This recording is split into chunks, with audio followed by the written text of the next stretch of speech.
너희 모든 나라들아 여호와를 찬양하며 너희 모든 백성들아 그를 찬송할지어다. 우리에게 향하신 여호와의 인자하심이 크시고 여호와의 진실하심이 영원함이로다. 아멘.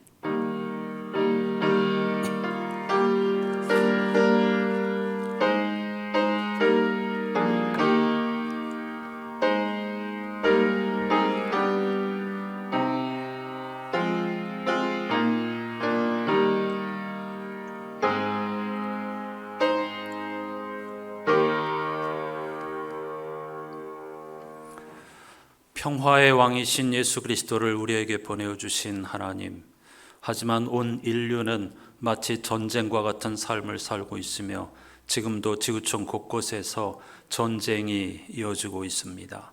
그 어느 때보다도 평화를 갈망하며 평화를 필요로 하는 시대에 오늘도 우리는 안타깝고 간절한 마음으로 그럼에도 불구하고 하나님께 소망을 두고 예배하면서 한 주간을 시작할 수 있게 해주신 것 또한 감사드립니다. 우리에게 희망이 있는 것은 하나님께서 신실하신 분이시며 인자하심이 크시고 진실하심이 영원하신 분이기 때문인 줄로 믿습니다.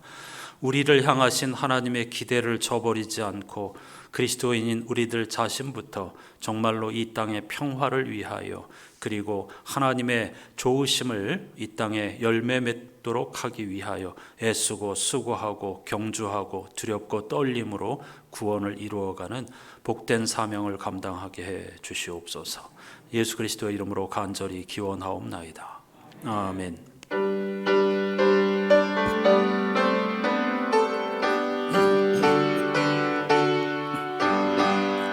기뻐하며 경배하세 영광의 주 하나님, 주 앞에서 우리 마음 피어나는 꽃 같아 죄와 슬픔 사라지고 의심 구름 걷지니 변함없는 기쁨의 주 밝은 빛을 주시네. 땅과 하늘 만물들이 주의 솜씨 빛내고 별과 천사 노래소리 끊임없이 드높아 물과 숲과 산과 골짜 들판이나 바다나 모든 만물 주의 사랑 기뻐 찬양하여라. 우리 주는 사랑이요 복의 근원이시니 삶이 기쁜 샘이 되어 바다처럼 넘치네. 아버지의 사랑 안에 우리 모두 형제니 서로 사랑하게 도와주시옵소서.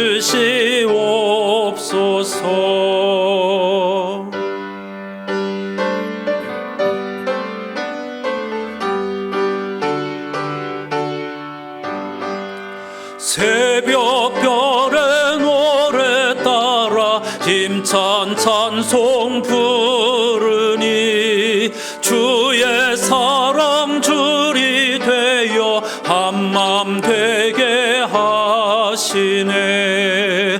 노래하며 행진하여 싸움에서 이기고 승전가를 높이 불러 주께 영광 돌리. 3절만 다시. 우리 주는 사랑이요 복의 근원이시니 삶이 기쁜 샘이 되어 바다처럼 넘치네. 아버지의 사랑 안에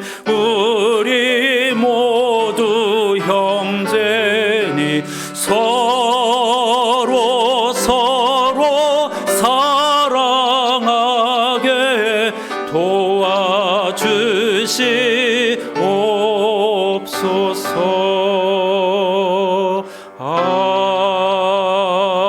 아멘.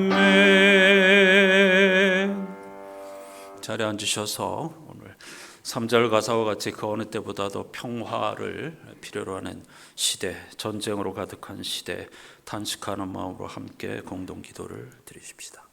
주님, 우리를 악에서 구원하소서. 우리는 압니다.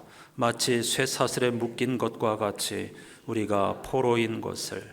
우리는 믿는 자로 살고 싶습니다. 우리는 사랑하며 평화롭게 살고 싶습니다. 그런데도 우리는 미움과 전쟁에 사로잡혀 있습니다. 우리는 진리를 따르고 싶습니다. 그런데도 우리는 거짓에 수도 없이 무릎을 꿇습니다. 우리는 주님을 따르고 싶습니다. 그런데도 주님을 진실로 주님이 주인이신 것을 믿지 못합니다. 주님, 우리를 자유하게 하소서. 우리를 저 어두운 권세와 다툼의 영으로부터 해방시켜 주소서. 무엇보다도 우리 자신으로부터 우리를 해방시켜 주소서. 우리는 압니다. 주님은 그렇게 하실 수 있음과 그렇게 하실 것임을. 주님의 이름으로 아멘.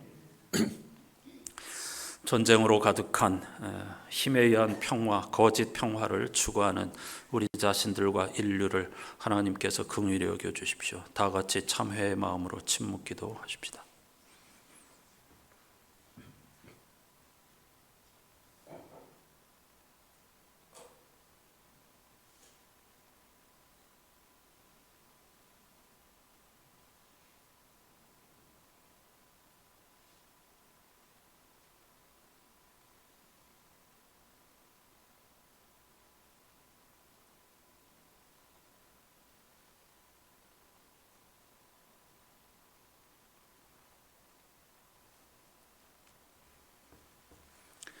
진심으로 돌이키는 자들에게 주시는 하나님의 말씀이 여기 있습니다.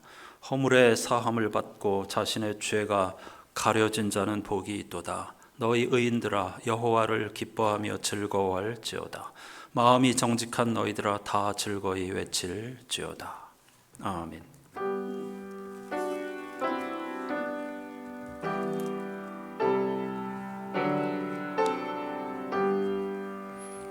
그리스도인들이 믿는 도리를 사도신경으로 함께 고백하십시다. 나는 전능하신 아버지 하나님 천지의 창조주를 믿습니다. 나는 그의 유일하신 아들 우리 주 예수 그리스도를 믿습니다. 그는 성령으로 잉태되어 동정녀 마리아에게서 나시고 본디오 빌라도에게 고난을 받아 십자가에 못 박혀 죽으시고 장사된 지 사흘 만에 죽은 자 가운데서 다시 살아나셨으며 하늘에 오르시어 전능하신 아버지 하나님 우편에 앉아 계시다가 거기로부터 살아있는 자와 죽은 자를 심판하러 오십니다. 나는 성령을 믿으며 거룩한 공교회와 성도의 교제와 죄를 용서받는 것과 몸의 부활과 영생을 믿습니다. 아멘. 이번 주 성서율과표에 포함된 시편 106편 말씀을 교독합니다. 할렐루야. 여호와께 감사하라. 그는 선하시며 그 인자하심이 영원함이로다.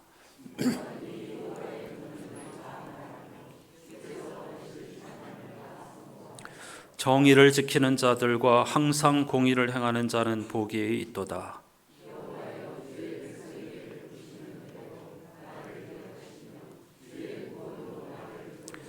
내가 주의 택하신 자가 형통함을 보고 주의 나라의 기쁨을 나누어 가지게 하사 주의 유산을 자랑하게 하소서.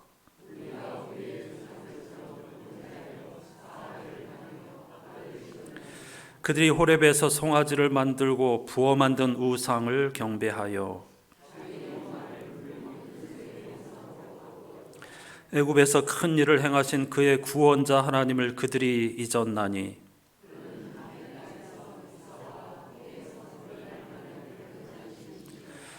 같이 합니다. 그러므로 여호와께서 그들을 멸하리라 하셨으나 그가 택하신 모세가 그 어려움 가운데에서 그의 앞에 서서 그의 노를 돌이켜 멸하시지 아니하게 하였도다. 아멘.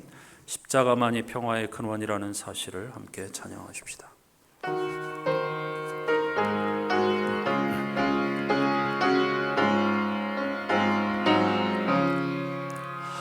십자가 그늘 아래 나 쉬기 원하네.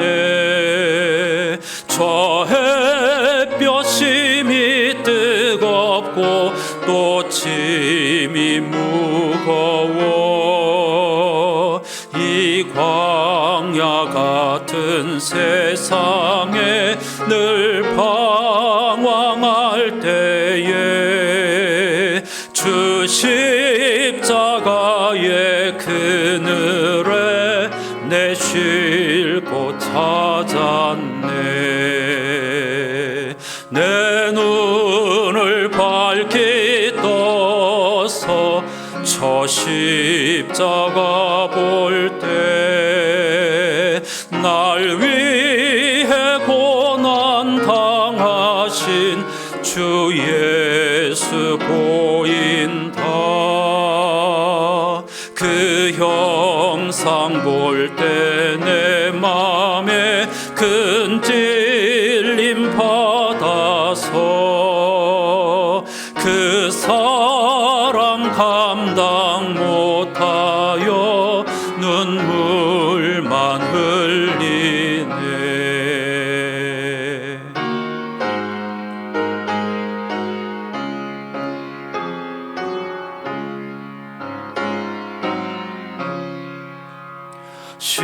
십자가 그늘에서 나 길이 살겠네. 나 사모하는 광채는 주 얼굴뿐이라. 이 세상 나를 버려도 나 두려움 없네. 내 한량 없는 영광은 십자가 뿐이라. 아멘.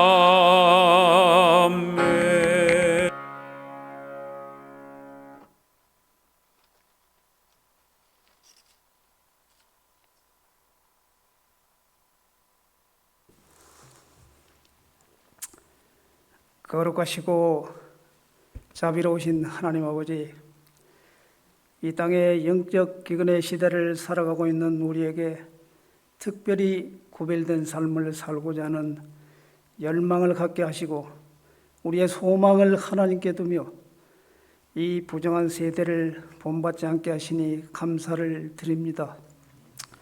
허물과 죄로 인해 영원히 죽을 수밖에 없는 우리를 그리스도 예수 안에서 살리셨으니 모세와 함께 계셨던 것처럼, 여호수아를 도우셨던 것처럼, 바울과 동행하셨던 것처럼 지금 이 시간 저희들과 함께하여 주시옵소서.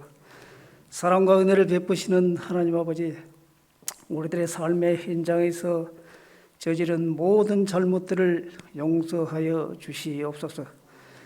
거짓이 많은 세대 속에서 진리의 허리띠를 든든히 매지 못하였으며 불효한 세상에서 나라와 의를 구하지 못했습니다.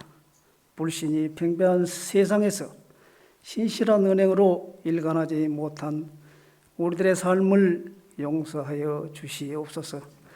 사랑의 주님, 이 시간도 성령의 불로 우리의 원치 않는 죄성과 정욕과 수문학을 태우사 그리스도의 보혈로 깨끗하게 하여 주시옵소서. 은혜로우신 아버지, 오늘도 신령과 진정으로 예배하는 자를 찾으시는 하나님이시오니 거짓 없는 마음으로, 진실한 마음으로 예배를 드리게 하여 주시옵소서. 오직 주님께 소망을 두게 하시고 이 소망을 가리는 모든 것들을 청산할 수 있도록 선한 싸움을 다 싸우게 하여 주시옵소서. 낙심하는 심령들 위에는 주님이 거할 자리가 없음을 알게 하시고 한숨과 자포자기로 뒤섞였던 옛사람의 자취를 벗게 하여 주시옵소서. 또한 사랑하시는 주님, 참으로 이 세상은 환난과 풍파가 그칠 줄을 모릅니다. 코로나19가 조금 잠잠해지니까 이제는 전쟁과 지진과 홍수와 산불로 인해 온 세상이 고통을 받고 있습니다. 마침 소돔과 고모라를 상상해 보면서 한편으론 두려움마저 느끼면서 저희들은 오직 하나님께 기도할 수밖에 없습니다. 이 환난 많고 풍파 많은 세상을 평화의 동산으로 바꾸실 이는 오직 평화의 왕이신 예수 그리스도밖에 없음을 믿습니다. 주님, 이 땅에 진정 전쟁이 없고 환난과 풍파가 없는 평화의 세상으로 바꾸어 주시기를 간절히 간구드립니다. 은혜가 풍성하신 주님, 이제 열매 맺는 가을이지만 하루아침에 전쟁과 환난 풍파를 통해 가족은 물론 모든 것을 잃고 망연자실하는 세계 곳곳에 모든 사람들을 볼 때 이 땅에 재산과 명예, 이 세상에서 잘 먹고 잘 사는 것이 과연 우리 인간의 복인가를 생각을 해 봅니다. 모름지기 우리 인간의 복이라 하면 우리가 예수님을 모르고 믿지 않고 살았을 때를 돌이켜서 저희들의 미련함을 깨우치사 주님을 떠나 있던 죄를 사함받고 그 일이 곧 우리 인간의 유일한 참복이며 가장 큰 복임을 깨닫게 하여 주시옵소서. 우리에게 늘 소망을 주시는 하나님, 우리의 영혼이 주님의 은혜를 사모하며 하늘의 보좌를 우러러 경배를 드립니다. 이 시간 말씀으로 은혜 받고 찬송으로 감동되고 기도로 새 힘을 얻게 하여 주시옵소서. 또한 교회와 목사님을 권능의 손길로 붙들어 주시고 우리 성도들이 서로가 사랑할 수 있는 은사를 받아 하나님의 사랑으로 하나 되게 하옵소서. 우리의 믿음이 말씀과 진리로 날마다 바르게 성장하게 하시며 주님께서 부탁하신 영혼 구원의 사명을 잘 감당하게 하여 주시옵소서. 또한 우리들의 어두워진 눈을 밝혀주사 신령한 것을 보게 하시고 귀가 둔하여 듣지 못했던 주님의 음성을 듣기를 원합니다. 오늘 특별히 말씀을 전하시는 목사님을 성령의 능력으로 붙들어 주시고 많은 사람들이 시련을 겪는 이때에 소망의 메시지가 될 수 있도록 인도하여 주시옵소서. 교회의 전반적인 일도 기도로 계획하시고 운행해 나가실 때 감당할 수 있는 지혜를 허락하여 주시옵소서.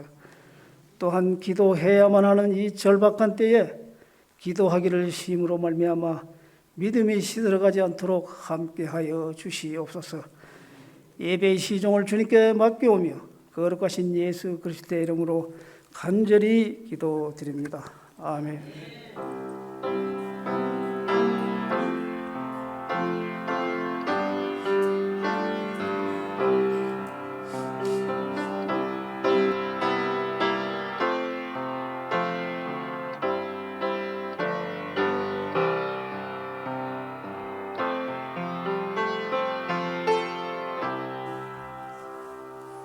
모두 자리에서 일어나셔서 오늘 우리에게 주시는 하나님의 말씀을 경청하겠습니다.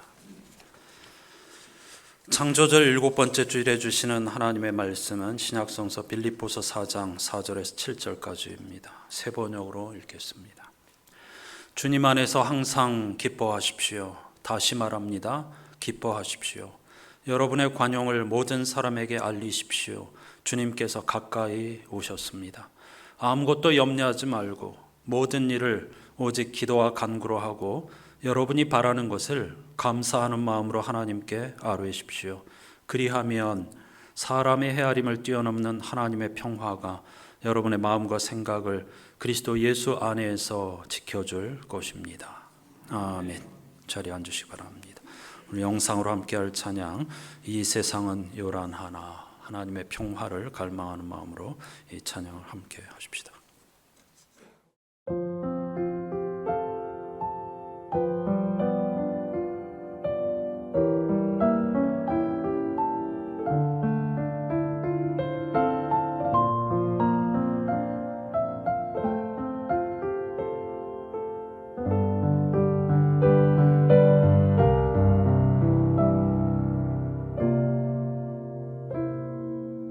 이 세상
414장 가사 그대로 이 세상은 요란하고 흔들리고 난리와 전쟁의 소문으로 가득하지만 창조주 하나님의 선하심과 그분의 구원의 완성에 대한 약속을 믿고 우리가 해야 할 일을 묵묵히 잘 감당해야 할 줄로 믿습니다. 러시아의 침공으로 시작된 우크라이나 전쟁이 2년째 이어지고 있는데 중동의 화약고에서 이스라엘과 팔레스타인의 전쟁이 시작되었습니다. 전 세계가 이 일로 양분되어 다투고 있습니다. 누구 책임이 더 크냐 하는 문제죠. 표면적으로는 팔레스타인의 자치정부라고 할 수 있는 가자 지구를 통치하고 있는 하마스라고 하는 정당이 갑자기 이스라엘을 공격하였기 때문에 원인을 제공하고 잘못한 것처럼 보이지만 뜻밖의 세계의 많은 사람들이 이스라엘의 책임을 묻고 있습니다. 왜냐하면 이것은 하루아침에 일어난 일이 아니고 이번에 벌어진 지난 7일 날 하마스의 공격으로만 시작된 사건이 아니기 때문입니다. 오래된 거슬러 올라가면 구약성서까지로 거슬러 올라갈 수 있겠죠. 수천 년 동안 이어져 내려온 역사적인 아픔과 현실과 이유가 있다는 것을 알아야 하겠습니다. 2차 세계대전이 끝날 무렵에 1948년 영국이 이스라엘을 팔레스타인 땅에 이스라엘 국가를 건설할 수 있도록 강대국들이 그것을 허락하여 준 것이죠. 팔레스타인 사람들은 하루아침에 날벼락을 맞은 것입니다.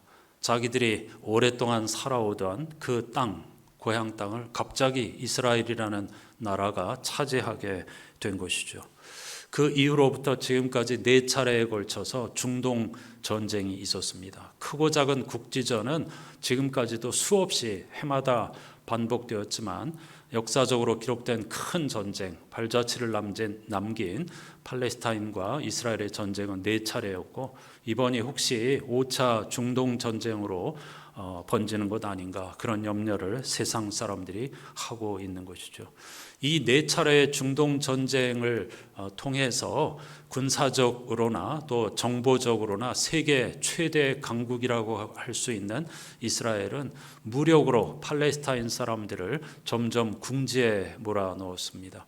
지금 현재 팔레스타인 사람들이 살 수 있는 곳은 그 팔레스타인 땅 자체가 좁은 곳인데 그 중에서도 요단강 서안이라고 부르는 요단강 서쪽에 있는 지역과 지중해를 맞대고 있는 서남쪽 또 이집트와 연결되는 아주 좁은 땅인 가자 지구라는 곳에만 팔레스타인 사람들을 살 수 있도록 허락해 주고 있습니다. 6m가 되는 거대한 장벽을 쌓고 왕래하지 못하게 하고 있고 경제적인 제재도 이스라엘이 계속 행하고 있습니다.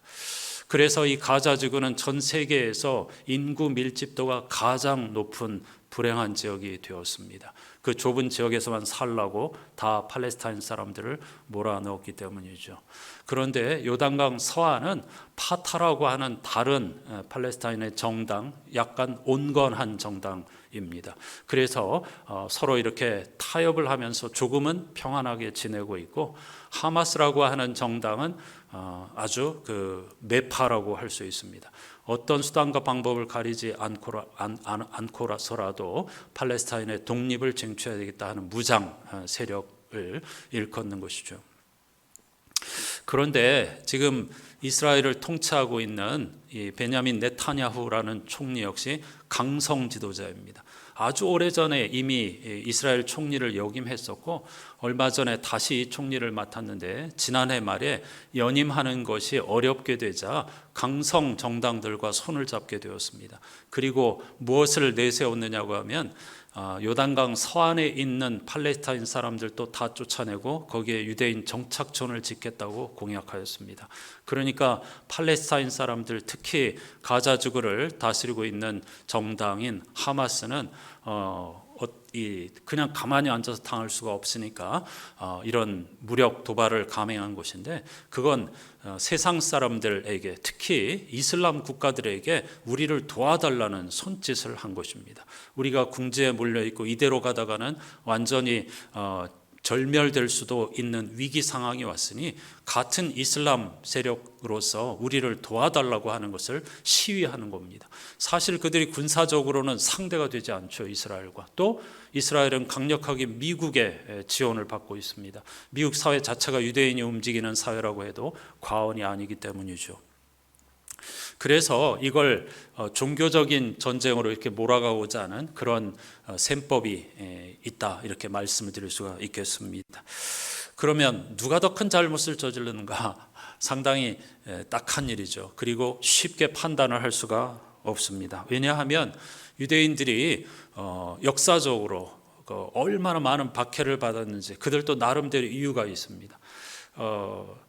대표적으로 홀로코스트라고 하는 대재앙, 인간의 만행, 유례없는 만행을 통해서 최소 600만 명의 생명이 목숨을 잃었죠. 그런데 그 전까지만 해도 그냥 편안하게 산 것이 아닙니다. 유대인들은 1948년에 여기에 나라를 건국하기 전까지는 디아스포라 계속 전 세계로 떠돌아다니면서 살았는데 유럽 지역 이런 곳을 보면 다 게토라고 해가지고 마치 지금 유대인들이 팔레스타인 사람들을 가자죽에 몰아넣고 그 밖으로 못 나오게 하는 것처럼 유대인들은 아주 오랜 세월 동안에 게토에만 갇혀 살아야 했습니다. 심지어는 다윗의 별을 표식을 붙이고 다니면서 차별을 받기도 하였죠. 이런 엄청나고 끔찍한 박해를 수천 년 동안 당해왔기 때문에 나름대로 유대인들도 명분이 있는 겁니다. 우리도 우리를 지키기 위해서다라고 하는 것인데, 가장 안타까운 것은 이 두 세력이 종교를 전쟁의 명분으로 내세우고 있다는 것입니다. 이게 우리가 가장 아픈 대목입니다. 신을 믿는다고 하는 사람들이 피비린 나라는 전쟁, 그리고 그 전쟁을 성전, 즉 신의 명령을 받아 하는 거룩한 전쟁이라고 하는 명분으로 어린아이들과 부녀자를 포함하여서 학살하고 그걸 공개적으로 내보이고 있고 아주 잔인한 방법으로 끝없는 전쟁을 펼치고 있다는 것은 정말 안타까운 일이 아닐 수가 없습니다. 우선 유대인들은 시오니즘에 기반한 그 국가를 건설하는 사람들입니다. 시온은 예루살렘을 의미하는 것이죠. 구약 성서에 하나님의 약속을 문자적으로 받아들여서 지금도 그들은 그 땅을 그래서 집착하는 것입니다. 예루살렘에 있는 팔레스타인 땅을 하나님께서 우리 조상들에게 주셨다는 겁니다. 그리고 그 땅에 온전한 이스라엘 국가를 완성하는 것, 그게 바로 시오니즘입니다. 그런데 그들은 그 일을 누가 해줄 것인가? 다윗과 같은 강력한 지도력을 가진 메시아 그리스도가 오셔서 반드시 그것을 이루어 주실 것이라고 믿는 사람들이 바로 유대인들이고 그게 유대교의 핵심입니다. 그런데 기독교에서는 예수를 구원자, 십자가에 달려 죽으신 예수님을 그리스도 구원자라고 고백합니다. 유대인들이 보기에 십자가에 달린 하나님은 멍청한 존재입니다. 완전히 실패한 존재이고 이단입니다. 그러니까 그들은 예수를 믿지 않는 것입니다. 지금도 그리스도를 기다리고 있는데 어떤 그리스도, 어떤 무력을 사용해서라도 우리에게 시온이라고 하는 이 장소에서 이스라엘이라고 하는 국가를 완전히 완성해 주실 메시아를 기다리고 있는 것입니다. 반면에 이슬람은 또한 그들이 믿는 하나님, 그 하나님께서 우리에게 이 사람들을 다 몰아내고 우리 땅을 지키라고 하였다는 그런 성전 개념을 가지고 끝없이 테러를 행하고 있고 보복하고 있고 전쟁을 일으키고 있다는 것입니다. 이 한마디로 악순환이 계속되고 있는데 과연 인간이 어떤 강대국들의 정치력에 의해서 이 전쟁을 끝낼 수 있을 것인가? 쉽지 않은 문제이죠. 가장 안타까운 문제는 이 힘에 의한 평화를 추구한다는 것입니다. 그래서 이 전쟁이 또 확산되기를 원하고 어떤 무기를 통해서라도 자기들이 상대 세력을 완전히 없애버리려고 하는 그런 전쟁을 펼치고 있다는 것입니다. 가장 어리석고 무지한 사람들이 주장하는 것이 바로 힘에 의한 평화입니다. 예수께서는 한마디로 이렇게 말씀하셨죠. 칼을 쓰는 자는 칼로 망한다고 말이죠. 힘에 의한 평화는 우리가 지금 세계 역사를 통해서 그리고 곳곳에서 목도하는 것처럼 끝없는 보복과 피해, 악순환을 부를 뿐입니다. 근데 여러분, 우리가 살고 있는 한반도에도 지금 강대강으로 치닫고 있다는 사실을 우리는 깊이 생각하면서 간절한 마음으로 평화를 위해 기도해야 합니다. 중동의 화약고, 한반도도 역시 세계의 양대 화약고죠. 우리에게도 언제 이런 일이 벌어질지 모릅니다. 실제로 그런 가능성이 매우 높다고 할 수 있습니다. 왜냐하면 강대국들이 북한을 궁지에 몰아넣으면 넣을수록 이번에 하마스가 그랬던 것처럼 러시아라든가 중국이라든가 이런 강대국들의 힘을 얻어서 살아남기 위해서 언제든지 이런 도발을 할 수 있다는 것이죠. 그 피해는 누가 보는 것입니까? 지금 팔레스타인과 이스라엘 백성들이 우리에게 보여주는 것처럼, 우크라이나 사람들이 보여주는 것처럼, 또 러시아 국민이 보여주는 것처럼 언제나 약자와 그리고 힘없고 가난한 사람들, 부녀자들이 먼저 그 피해를 보게 된다는 것이죠. 우리는 여기서 십자가가 참 평화이다라는 말씀을 깊이 묵상해야 하겠습니다. 먼저 이런 문제를 제기할 수가 있겠습니다. 이런 전쟁이라든가 안타까운 죽음들이 이어지고 재난 이런 것들 앞에서 약자들이 희생되고 그 강성 지도자들의 잘못된 욕심과 판단력 때문에 수많은 사람들이 죽어간다는 것을 그리스도인으로서 어떻게 이해하고 해석해야 할 것인가 하는 문제입니다. 하나님이 정의로우시다면 왜 이런 일들이 계속 벌어지는가? 혹시 하나님이 무능하시거나 아니면 이 세상에 무관심한 것이 아닌가 하는 이런 질문입니다. 그런데 이런 질문은 하나님을 업신여기는 사람들이나 회의론자나 의심 많은 사람들의 것이 아니라 사실은 성서를 보면 아브라함이나 모세나 욥이나 예언자, 수많은 예언자와 같은 믿음의 영웅들의 것이었습니다. 하나님을 부정하는 사람들의 질문이 아닙니다. 하나님을 신뢰하되 철저하게 신뢰하는 믿음의 사람들이 하나님께 물은 것입니다. 그런데 탈무드는 인간의 수많은 질문에 대해서 하나님이 다 대답해 주셨지만 유일하게 답하지 않은 문제가 있다고 가르치는데, 바로 의로운 자의 고난과 악인의 형통에 대한 질문은 하나님께서 대답하지 않으셨다, 이렇게 가르치고 있습니다. 그러나 우리는 이 질문을 멈출 수가 없겠죠. 사람들은 오랜 역사적인 과정을 통해서 이 문제를 해결하기 위해 크게 세 가지 대안을 내놓았습니다. 첫 번째는 역사에는 아무런 의미가 없다고 생각하는 것입니다. 믿는 이들이 생각하는 것처럼 어떤 거창한 커다란 생의 의미, 목적 이런 것들이 없다고 여기는 것입니다. 헬라 철학자 투키디데스는 강한 자들은 언제나 그들이 원하는 대로 행동한다. 약한 자들은 그들이 당할 수밖에 없는 꼴을 당한다고 했고, 다윈은 역사란 생존투쟁이며 정의란 강자들의 의지에, 강자들의 뜻에 붙여진 이름에 불과하다고 했습니다. 일종의 비관론이며 허무주의인 것이죠. 그런데 오늘날 현대인들 가운데 가장 많은 비율을 차지하는 것이 바로 이런 생각입니다. 이 세상에서 횡행하는 전쟁이나 재난이나 또는 이해할 수 없는 일들, 특히 악인의 형통과 의로운 자들의 고난 앞에서 세상엔 창조주도 없어, 이게 무슨 의미가 있어? 라고 회의에 빠지고 또 자조하는, 비관하는 그런 삶의 모습이 우리들 대부분의 모습이라고 할 수가 있겠습니다. 두 번째, 이 문제에 씨름한 결과 사람들이 생각해낸 대답은 이 세상을 선과 악의 대결로 이해하는 것입니다. 이원론이죠. 악은 하나님께로부터 온 것이 아니라 사탄 혹은 악마 등 하나님을 대적하는 세력에게서 온다는 주장입니다. 그럴듯해 보이지만은 사실 이런 생각은 성서의 가르침이 아닐 뿐더러 인류를 위협하는 가장 위험한 생각입니다. 인류 전체와 역사를 흔들릴 수 없는 선과 구제할 수 없는 악으로 양분함으로써 지금 하마스와 이스라엘이 보여주는 것처럼 서로를 향하여 악에 맞서는 거룩한 전쟁이라는 이름으로 상대를 완전히 없애버릴 때까지 학살과 야만적인 행위를 신의 이름으로 벌이는 것이죠. 그러므로 세상을 선과 악의 이원론으로 보는 것이야말로 가장 비극적인 해석이라고 할 수가 있겠습니다. 세 번째, 사람들이 생각해낸 것은 정의란 궁극적으로 이 땅에서는 이룰 수가 없는 것이고 다음 세상, 말하자면 내세에만 이루어진다는 생각입니다. 하지만 이런 생각 역시 성서의 가르침과는 다릅니다. 성서의 가르침에 이런 부분이 있기는 있습니다. 하지만 그것은 한쪽 측면일 뿐이지 전체는 아닙니다. 그러므로 이 궁극적으로 정의와 행복과 평화가 내세에만 이루어진다는 생각은 이단 사이비들이 주로 주장하는 것이죠. 그래서 사람들을 현실로부터 도피하게 만드는 것입니다.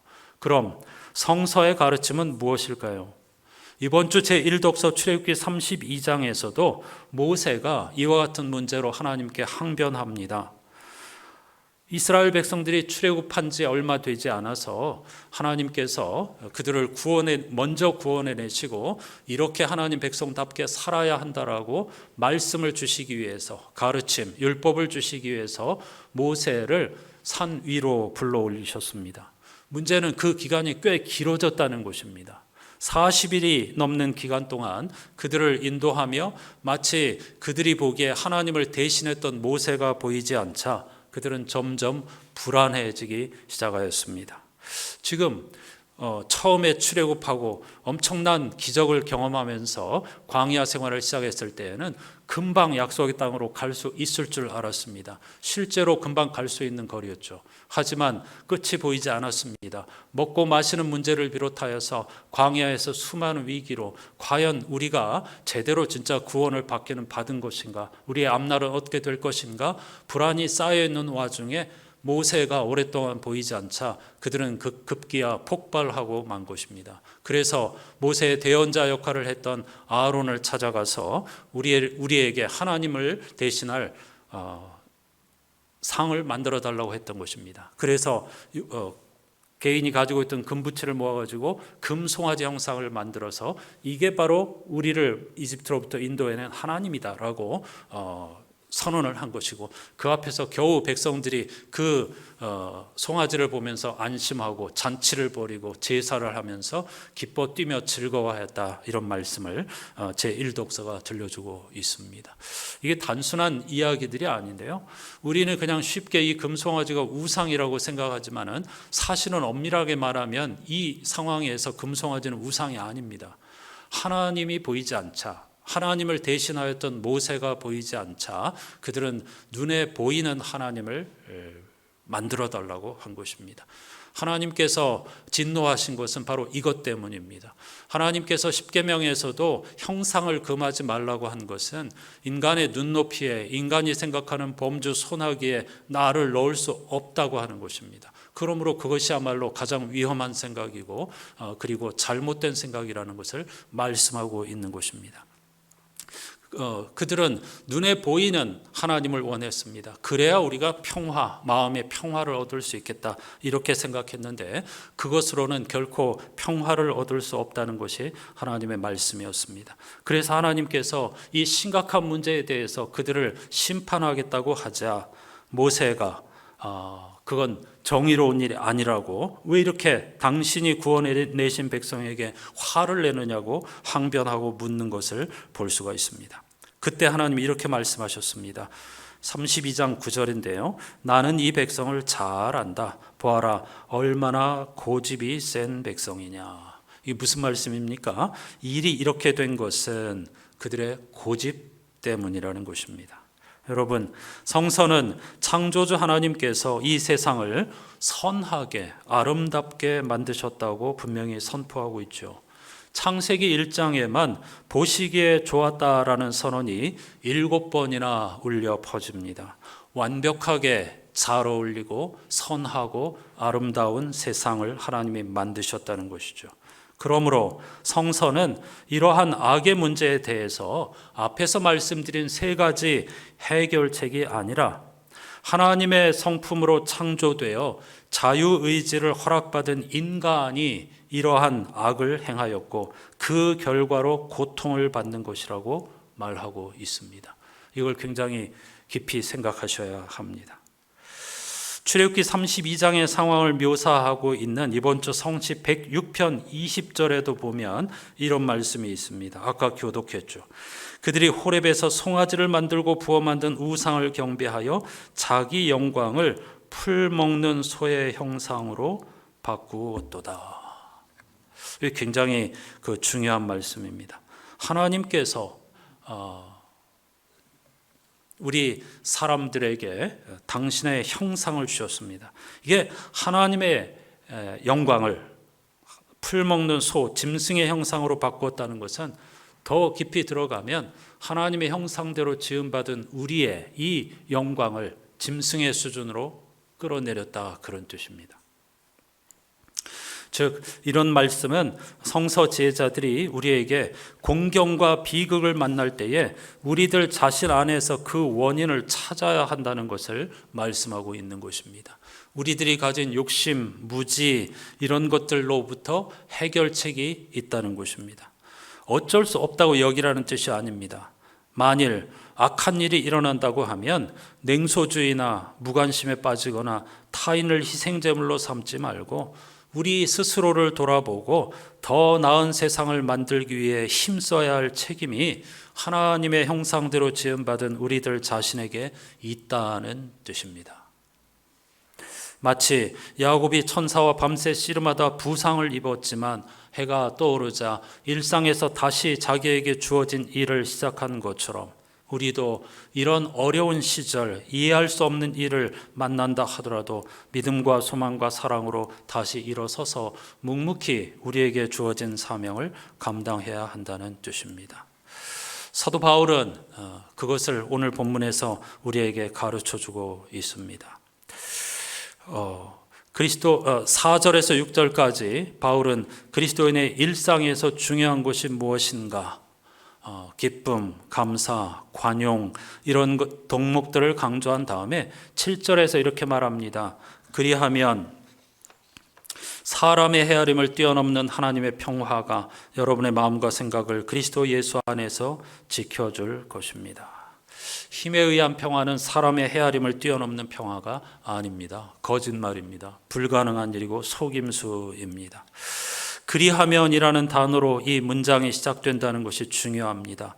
4절부터 나오는 내용은 일종의 조건이고 그리하면으로부터 시작되는 말씀은 결과에 해당되는 것이죠. 그러니까 기쁨, 감사, 관용 등을 앞서 말한 이유는 바로 7절을 말하기 위한 것이죠. 하나님의 평화가 우리를 지켜주신다고 말입니다. 평화는 성서 전체에서 매우 궁극적인 개념이죠. 히브리어로 샬롬은 구원과 똑같은 의미입니다. 유대인들도 헬라인들도 모두 평화를 구원으로 여겼습니다. 그런데 유대인들과 헬라인들 모두 힘을 통한 평화를 추구했다는 데 문제가 있습니다. 그런데 오늘 본문에서 평화란 예수 그리스도에게서로부터 온다고 선언하고 있습니다. 이게 기독교 신앙의 핵심입니다. 그런데 안타깝게도 오늘날 예수님을 구원자 그리스도로 믿는 많은 그리스도인들과 교회 공동체가 힘에 의한 평화를 추구하고 있다는 사실입니다. 복음의 근간을 놓치고 있는 것이죠. 교회도 그렇고 인류도 그렇고 오랫동안 평화를 추구했지만 실제로 평화는 멀기만 합니다. 인류의 역사는 평화가 아니라 전쟁의 역사라고 해도 과언이 아닙니다. 해마다 이번에도 노벨 평화상이 주어졌지만 세상은 여전히 전쟁 중입니다. 노벨 평화상이 있다는 사실 자체가 우리가 전쟁 중이라고 하는 사실을 반증하는 것이겠죠. 특히 신자유주의 체제가 우리를 더 깊은 수렁으로 몰아가고 있습니다. 조금 전에 말씀드린 것처럼 교회에도 평화스럽지 못한 경우가 적지 않고 오히려 전쟁의 선봉에 하나님의 이름을 내세우는 경우도 적지 않습니다. 물론 싸우지 않는 게 참된 평화는 아닙니다. 샬롬은 그런 뜻은 아니니까요. 전쟁이 없다는 뜻은 아니니까요. 경우에 따라서 진리를 위한 투쟁은 필요합니다. 하지만 현대인들의 모습은 그런 거룩한 투쟁과는 거리가 멉니다. 힘에 의한 평화를 추구한다면 죽는 순간까지, 지구가 사라지는 그 순간까지 우리는 평화를 맛보지 못하게 될 것입니다. 대신 끝없는 악순환과 보복, 피해 잔치가 이어지게 되겠죠. 오늘 본문을 전하고 있는 바울의 상황도 결코 평화롭지 못했습니다. 그는 끝없는 박해를 받았고 초기 교회를 흔들었던 이단 사이비들과 전쟁을 벌였고 목숨을 걸었습니다. 결코 기뻐할 상황이 아니었습니다. 관용을 운운할 상황도 아니었습니다. 그럼에도 불구하고 그는 하나님의 평화가 믿는 이들의 마음과 생각을 지켜주신다고 말했습니다.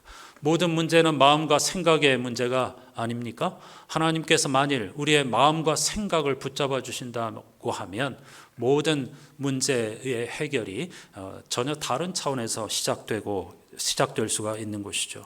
바울이 이렇게 이야기한 것은 결코 그냥 이야기하는 것이 아닙니다. 그의 실존적인 경험에서 나온 고백입니다. 그의 인생은 평화와는 거리가 먼 상황이었지만 그러나 예수 그리스도의 십자가와 부활의 그 능력을 깨닫고 복음을 깨달은 다음에 그의 생각과 마음이 어떤 형편에서도 전혀 흔들리지 않았다고 하는 것입니다. 바울이 하나님의 평화를 어떻게 묘사하고 있는지를 보십시오. 하나님의 평화를 모든 지각에 뛰어난 개역개정은 이렇게 번역하고 있습니다. 현대 영어 성경은 아무도 완전하게 이해할 수 없는 평화라고 했고, 공동 번역은 사람으로서는 감히 생각할 수도 없는 하나님의 평화라고 했고, 새 번역은 사람의 헤아림을 뛰어넘는 하나님의 평화라고 했고, 루터는 모든 이성보다 더 높은 하나님의 평화라고 했습니다. 한마디로 하나님이 우리에게 예수 그리스도를 통해서 주신 평화는 인간의 합리적인 이해 사고방식을 뛰어넘는다는 뜻이죠. 여전히 사람들은 힘에 의한 평화를 주장하고 있지만 하나님께서는 분명히 예수 그리스도의 십자가야말로 부활의 능력이며 평화의 능력이라고 말씀하고 있는 것입니다.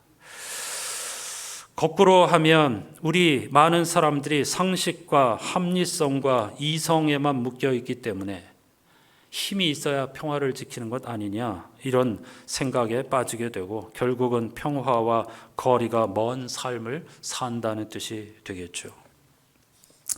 물론 우리는 가능한 한 정신을 바로 차리고 살아야 합니다. 분별하기 위해서 힘써야 하고요.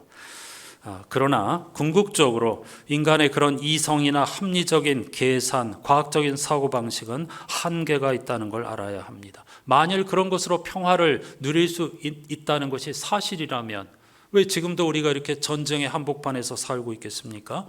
벌써 오래전에 평화로운 세상이 왔어야 하죠. 그러나 2번에 걸친 세계대전과 홀로코스트, 지금도 곳곳에서 일어나고 있는 만행과 전쟁의 역사는 결코 힘에 의한 평화가 불가능한 것이며 속임수라는 사실을 우리에게 역설하고 있습니다. 그것으로는 우리가 평화를 얻을 수가 없고 어떤 사람들과의 경쟁에서 이긴다고 해서 평화를 얻는 것도 아닙니다. 거기에 머물면 언제나 우리의 마음과 생각이 흔들리게 마련입니다. 사도 바울처럼 예수 그리스도의 십자가를 통해서 하나님과의 새로운 만남, 존재론적인 그런 변화가 있을 때에 우리의 마음과 생각이 흔들림 없이 하나님의 평화를 누리게 될 줄로 믿습니다. 그래서 바울은 그것이 그 평화가 예수 그리스도 안에서 주어진다고 말하고 있습니다. 참된 평화는 힘이나 무기가 아니라 십자가의 약함으로부터 온다는 것이죠. 유대인들은 그리고 이슬람 사람들은 지금도 그것을 받아들이지 못하고 있습니다. 결정적인 표현이 십자가에 달리신 예수 그리스도는 유대인에게는 거리끼는 것이고 헬라인에게는, 지식을 추구했던 헬라인에게는 어리석은 짓이었다, 이런 사도 바울의 표현에 담겨 있습니다. 그런데 놀랍게도 그 약해 보이고 어리석어 보이는, 우리를 걸려 넘어지게 할 것 같은 십자가에는 부활의 능력이 있습니다. 그럼에도 불구하고 적지 않은 성도들이 예수 그리스도의 신적인 능력을 통해서 자신의 문제를 해결하려고 신앙생활을 하기도 하고 전쟁에 예수님의 말씀을 동원하기도 합니다. 기독교 신앙을 도구로 이용하는 것이죠. 이런 상태에서는 결코 하나님의 평화를 누릴 수가 없습니다. 우리는 이번 주 제2독서를 통해서 2000년 전 감옥에서 빌립보 교우들에게 쓴 바울의 편지의 마지막 부분을 읽었습니다. 참으로 이해하기 어려운 그리고 놀라운 말씀입니다. 그럼에도 불구하고 예수 그리스도의 십자가를 바라보면서 기쁨과 너그러움, 걱정 대신에 기도와 간구로 채워지는 우리의 일상을 진정성 있게 살아간다면 우리의 헤아림을 뛰어넘는 하나님의 평화가 우리의 마음과 생각을 지켜주실 줄로 믿습니다. 성서의 지혜자들은 비록 악인들은 풀처럼 도단하지만 의로운 사람들, 여기서 말하는 의인은 하나님을 신뢰하는 사람들입니다. 그들은 종려나무처럼 우거지고 백향목처럼 높이 치솟을 거라고 노래하고 있습니다. 무슨 말입니까? 악은 하룻밤 사이에 엄청나게 도단하는 풀처럼 단기간에 승리하는 것처럼 보이지만 하나님을 신뢰하는 사람들은 나무와 같아서 완전히 자라기까지는 수십 년이 걸릴 수도 있지만 그것이 결국 복된 삶의 길이라는 것이죠. 오늘 성서 일과표에서 중보자 모세에 관한 이야기를 하고 있습니다. 이 악에 빠진 이스라엘 백성들을 하나님께서 심판하겠다고 하자 모세는 중간에 서서 하나님께 항변하고 결국 하나님의 마음을 돌리는 데 성공합니다. 이 중보자 예수에 관하여서 시편 106편에서도 오늘 교독하였지만 말씀하고 있습니다. 따라서 일독서의 모세와 시편의 모세는 우리에게 예수 그리스도를 내다보게 합니다. 사도 바울은 예수께서 우리와 가까이 계신다고 오늘 본문에서 말하고 있습니다. 물론 예수 그리스도의 재림을 의미하는 말씀이기도 하지만 임마누엘이신 예수님께서 이러한 이해할 수 없는 어려운 상황 속에서도 창조주 하나님의 선하심과 아름다운 세상의 완성을 위해서 분투하는 사람들 곁에 가까이 계신다고 격려하고 있는 것입니다. 여러분, 예수 그리스도 그리고 하나님의 선하심을 신뢰하며 그분의 손을 의지하면서 일상에서 감사의 마음으로 기도하십시다. 염려 대신에 하나님의 선하심을 신뢰하고 기뻐하십시다. 그리고 예수 그리스도에게 우리에게 허락하여 주셨던 본이 되어 주셨던 너그러움, 십자가의 정신을 행동으로 실천하며 살아가십시다. 그리하면 인간의 헤아림을 뛰어넘는 하나님의 평화가 언제 어디서나 우리의 마음과 생각을 지켜주실 줄로 믿습니다. 찬송가 412장은 평화란 하늘에서부터 오는 것이다 이렇게 가르쳐 줍니다. 하늘은 하나님을 의미하는 은유적인 표현입니다. 진정한 평화는 하나님 그리고 십자가의 예수 그리스도, 부활의 예수 그리스도에게서만 오는 것이고 그 십자가 부활의 주님을 의지하는 사람만이 마음과 영혼을 생각을 지켜주시는 인간의 헤아림을 뛰어넘는 하나님의 평화를 경험하게 될 수 있을 줄로 믿습니다. 그런 평화를 갈망하면서 함께 찬양하십시다.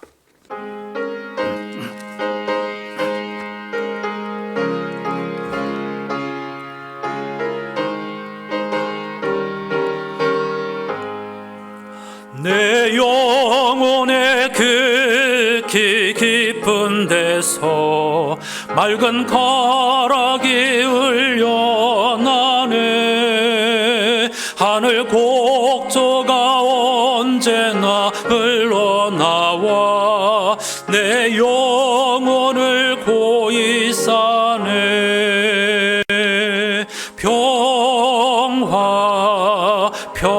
평화로다 하늘 위에서 내려오네. 그 사랑의 물결이 영원토록 내 영혼을 덮으소서. 내 마음속에 솟아난 이 평화는 깊이 묻힌 보배로다. 나의 보화를 캐내어 가져갈 자 그 아무도 없으리라.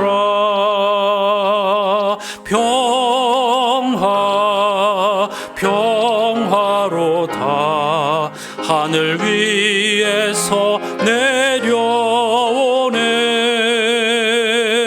그 사랑의 물결이 영원토록 내 영혼을 덮으소서. 덮으소서.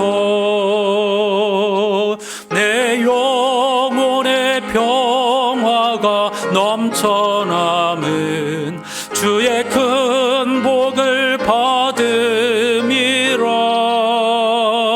내가 주야로 주님과 함께 있어 내 영혼이 편히 쉬네. 평화 평화로다 하늘 위에서 내려오네. 그 사랑의 물결이 영원토록 내 영혼을 덮으소서.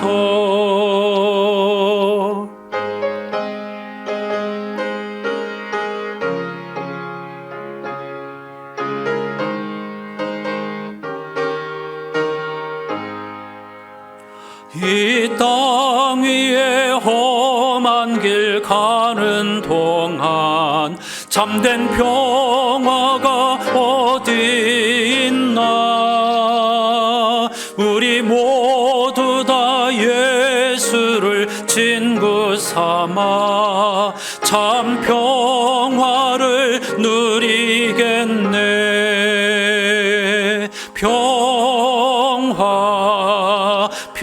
평화로다 하늘 위에서 내려오네. 그 사랑의 물결이 영원토록 내 영혼을 덮으소서.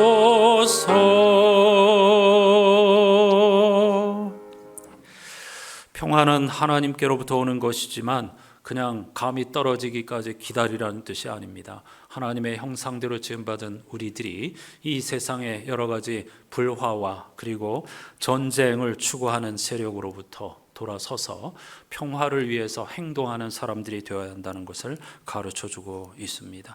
사도 바울처럼 십자가 부활의 능력과 비밀을 깨달아 우리가 사는 삶의 현장에서 하나님의 선하심 그리고 주님의 십자가의 정신으로 평화로운 세상을 만들어가는 데에 앞장서는 인생이 되게 해주십시오. 다 같이 기도하십시다.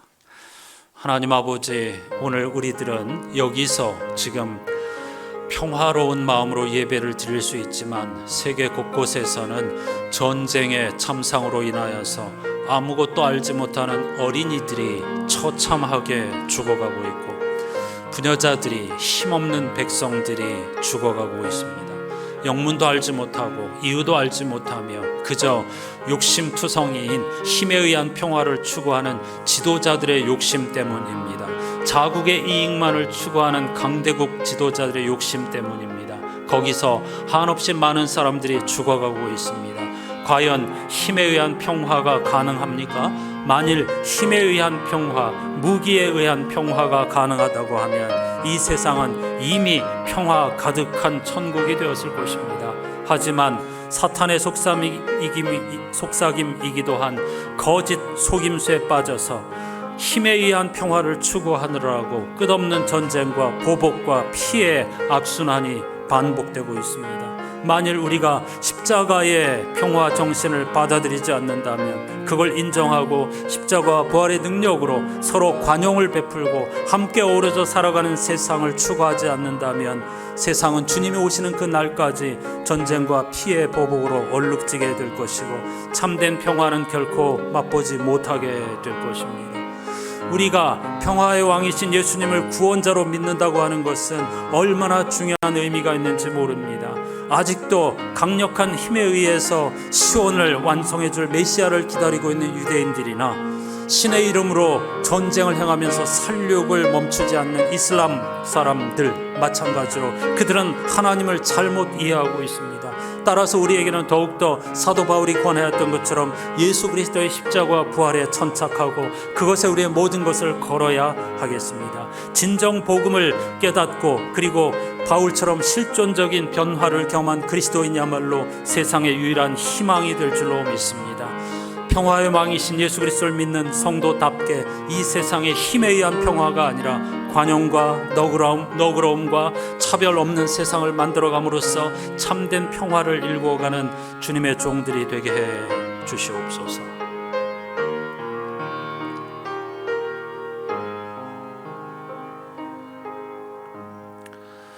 하나님, 또 다른 전쟁이 시작되었습니다.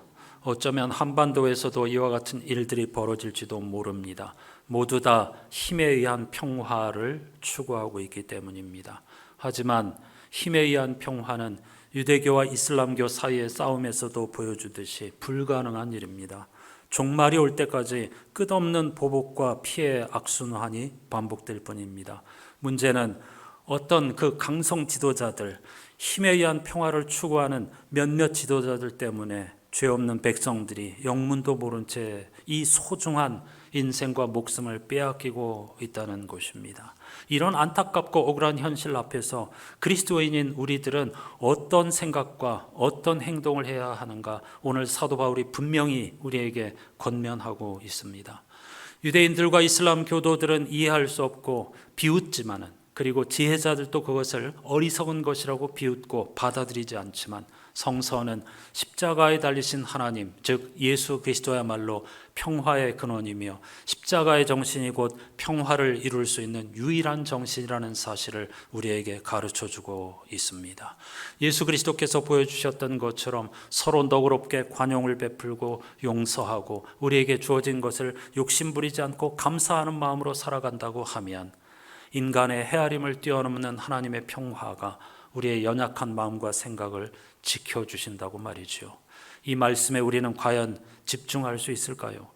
사랑하는 안산의 교우들 한 분 한 분부터 이 말씀에 우리의 인생을 걸고 이 말씀에 도전하게 해 주시옵소서. 힘에 의한 평화라고 하는 거짓 속임수 전혀 귀 기울이지 않게 도와주시고, 불가능한 일인 것을 고백하면서 예수 그리스도의 십자가의 정신으로 널리 관용을 베풀고 용서하고 사랑하고 포용하고 차별을 뛰어넘음으로써 내 삶의 주변에서 하나님의 평화가 강물처럼 흐르게 하는 인생이 되게 해 주시옵소서.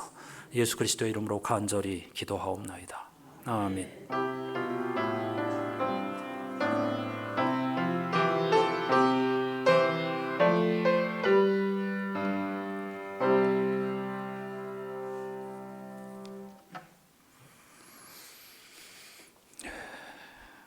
이렇게 간절한 마음으로 서로 인사하십시다. 평화의 왕이여 오소서. 평화를 갈망하면서도 이 평화 반대의 길로 걸어가고 있는 우리들의 모습이 참 안타까울 따름입니다. 그런데 우리는, 그리스도인들은 절대로 절망할 수가 없습니다. 하나님께서 예수 그리스도를 통하여서 이 세상을 새롭게 하셨고 지금도 끝까지 만물을 새롭게 하고 계시기 때문입니다. 그 일에 우리를 하나님께서 동역자로 부르셨습니다. 우리의 인생을 선한 일에, 세상을 평화롭게 하는 일에 불태우는 우리 안산의 교우들이 되시기를 다시 한번 주님의 이름으로 축복합니다. 성서 일과의 말씀들 이번 한 주간 동안 진지한 태도로 양식 삼아서 붙잡고 기도하시기를 바랍니다. 가을철 구역신방 지난주부터 시작하였는데요. 17일 화요일 날 4구역과 3구역, 19일 목요일은 7구역, 20일 금요일은 2구역, 이번 주간이 가장 많은 구역신방을 하도록 하겠습니다. 같은 찬송, 같은 본문으로 우리 그리스도인 공동체가 무엇인가를 주제로 가을 신방 예배를 드리고 있습니다. 화요일 오전 9시 30분부터 오후 1시까지 동강교회 예배당에서 여순회 여장로, 권사, 교역자, 부인들, 다시 말하면 여성 지도자들을 대상으로 하는 세미나가 있습니다.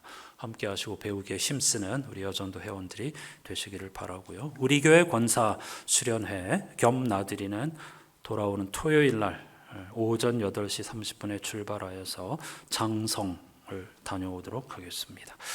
여러분은 잘 모르시는데 우리 교회 홀로 몇 년 전부터 예배드리는 장수인이라는 청년이 있고, 남자친구인 이창호라는 청년도 그에게 이끌려서 몇 번 우리 교회에서 예배를 드렸습니다. 이번 주 토요일 날 낮 12시 박람회장에 있는 예쁘제 웨딩홀에서 결혼 예식을 올립니다. 혹시 오늘 제가 잘 안 보이는데 못 오셨죠? 김하은 집사가 인도한 저 친구인데 성실하게 그 신앙생활을 잘 하고 있고 부모님은 다른 교회에서 예배드리시고 현재 여수시청 민원실에서 근무하는 공무원입니다. 권사 수련회가 겹쳐서 제가 함께하지 못해서 미리 좀 사과하고 양해를 구했는데 여러분 함께 참여하지 못한다 하더라도 축복하는 마음으로 기도해 주시기를 부탁드립니다. 해오름교회 가을철 말씀잔치가 27일 금요일부터 29일 주일 오후까지, 그러니까 2시 예배까지 해오름교회 예배당에서 있습니다. 강사는 작년 강사와 동일합니다. 장로회 신학대학교 총장인 예배설교학 전공 김은용 목사님을 다시 한번 강사로 모셔서 예배를 드리는데 자세한 내용은 아직 제가 받지를 못했는데 다음 주일쯤에 시간과 주제 이런 것들을 알려드리도록 하겠습니다. 우리 교회와 함께하는 이 말씀잔치죠. 토요일 28일 날은 우리 교회가 순서를 감당하면서 함께 연합하는 말씀잔치, 은혜를 사모하는 마음으로 잘 준비해 주시기를 부탁드립니다. 예배 후에 여전도회 원래회로 모인다고 합니다. 모이시고 이번 주 화요일 날 세미나 관련해서도 서로 잘 알려주시고 준비해 주시기를 부탁드립니다. 여천 식자재마트 수산 코너의 사장님께서 오늘 예배하셨다는 뜻인가요? 아, 그래요? 근데 왜 올렸습니까? 예, 알겠습니다. 네, 다 같이 한 가지 그 주차에 관하여서 말씀을 드리겠습니다. 그 부용요구가 최근에 문을 걸어 잠그고 있는데 이건 부용요구 판단이 아니고 여러분이 아시는 것처럼 얼마 전에 어떤 우울증을 앓는 청년이 학교 교무실에 무단으로 침입해가지고 죄 없는 선생님을 공격한 일이 있었습니다. 그 이후로 나라 당국에서 공문이 내려와가지고 이 보안이라든가 관리를 철저히 할 수밖에 없는 상황이 된 것이죠. 오늘 또 이렇게 문이 닫혀 있는 걸 장로님들이 가셔가지고 이렇게 마침 선생님이 있어서 사정해서 문을 열었는데 저도 같이 장로님들과 함께 한번 교장 선생님도 만나고 길을 찾아볼 건데 만약에 그분들의 뜻과 관계 없는 거잖아요. 어쩔 수 없는 일인데 계속해서 주차장 사용을 못하게 된다면 이 부용요구 위편에 도로 양편에 다 주차할 수 있습니다. 몇 걸음만 걸어오시면 되니까 우리 교회 차량이 뭐 그렇게 많은 건 아니고 한 30대쯤 될 걸로 생각이 되는데요. 사택 주변도 그렇고 부용요구 담벼락 그쪽도 자리가 다 비어 있습니다. 몇 걸음만 걸으시면 되니까 만약에 앞으로 결정이 되면 광고를 드리겠지만은 양쪽 도로가에 다 주차가 가능한 곳이니까 주차를 그렇게 하셔야 되겠다 이렇게 미리 말씀을 드리고 그러므로 나는 좀 더 걸을 수 있다 하는 분들은 조금 멀리 주차를 하시는 게 배려와 관용이 되겠죠. 연세 드신 분들을 위해서 교회 마당을 비워주시고 가까운 곳은 조금 더 양보해 주시는 것이 주님의 마음에 합한 것이라 이렇게 생각이 됩니다. 다 같이 일어나셔서 찬양하십시다.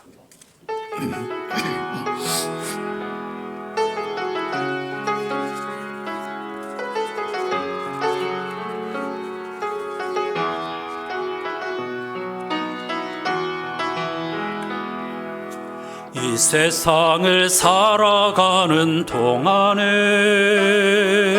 나의 힘을 의지할 수 없으니 기도하고 낙심하지 말 것은 주께서 참 소망이 되심이라. 하나님의 꿈이 나의 비전이 되고 예수님의 성품이 나의 인격이 되고 성령님의 권능이 나의 능력이 되길 원하고 바라고 기도합니다. 주의 길을 걸어가는 동안에 세상의 것 의지할 수 없으니 감사하고 낙심하지 말 것은 주께서 참 기쁨이 되심이라. 하나님의 꿈이 나의 비전이 되고 예수님의 성품이 나의 인격이 되고 성령님의 권능이 나의 능력이 되길 원하고 바라고 기도합니다. 원하고 바라고 기도합니다.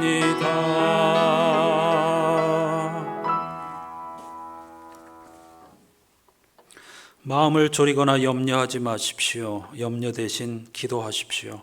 간구와 찬양으로 여러분의 염려를 기도로 바꿔 하나님께 여러분의 필요를 알리십시오. 그러면 여러분도 모르는 사이에 하나님의 온전하심에 대한 감각, 곧 모든 것이 협력하여 선을 이루게 된다는 믿음이 생겨나서 여러분의 마음을 안정시켜 줄 것입니다. 메시지 성서의 번역입니다.